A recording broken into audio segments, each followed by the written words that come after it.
Edmonton is the cheapest big city in Canada. The average home here is around $480,000. In Toronto or Vancouver, that barely gets you a parking spot and a condo the size of this shot. So why isn't everyone moving here? Because there are real trade-offs, and if you're thinking about moving to Edmonton, you need to hear both sides before you decide. I'm Serge Bourgoin, a realtor here in Edmonton, and I've helped families relocate here. This is my honest list. 5 pros, 5 cons, no sugarcoating. Let's get into it. Let's kill the elephant in the room first, winter. It's long and it's cold. We're talking November through March with stretches that hit -30. It's not a little cold, it's block heater for your car cold. But here's the locals' context. It's a dry cold which sounds like Coke, until you felt damp -5 in Vancouver. Dry -15 with sunshine is more comfortable. And Edmonton is one of the sunniest cities in Canada, even in winter. We don't do gray. If winter is a deal breaker, be honest with yourself now. But most people who move here adapt within one season. You buy the right jacket, you find winter hobbies, and life goes on. Now, the reason most of you are watching, housing. Edmonton is the most affordable of Canada's 6 biggest cities, and it's not close. Average detached home, around $590,000. Semi-detached, around $430,000. Condos, around $220,000. Compare that to over $1.3 million in Toronto or Vancouver. What does that actually mean for your life? It means a household with 2 normal incomes can own a detached house with a garage and a yard in their 30s, not a condo, a house. I've had clients sell a 2-bedroom condo in Vancouver, buy a house here outright, and become mortgage-free overnight. Edmonton's economy leans on energy, government, healthcare, and construction.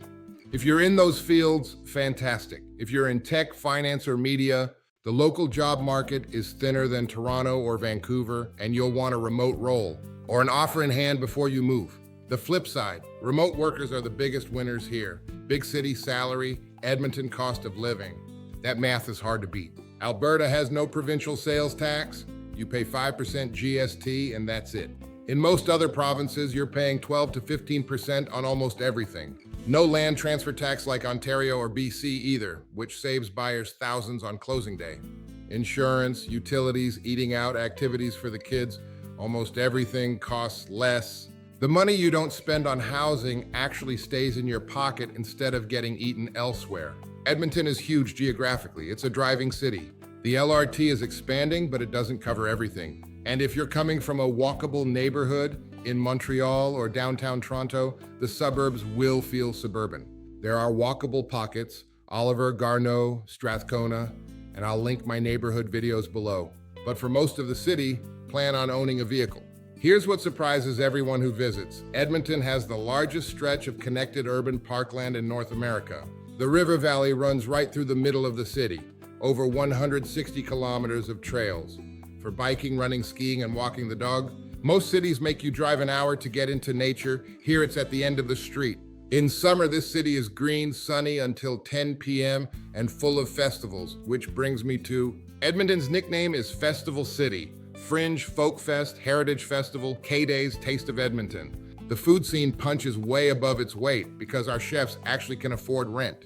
And the Oilers give this city a heartbeat every spring. Because it's affordable, there's a genuine arts and small business scene.